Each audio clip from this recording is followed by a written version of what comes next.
και ας σε πάρω μαζί μου να έχεις κάθε βράδυ, θα κάνεις αυτό που θέλεις. Κάθε βράδυ θα γαμιέσαι. Δεν λέω τώρα ευτυχώς και το Χριστό που είχα πάει κάθε βράδυ τον γαμούσα.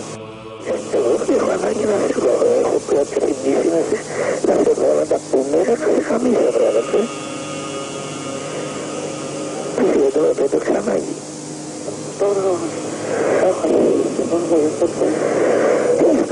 Καλά, άμα βρεθούμε, τρώγοντας αρκετή όρεξη. Θα είναι soft και όχι λουλιαίο.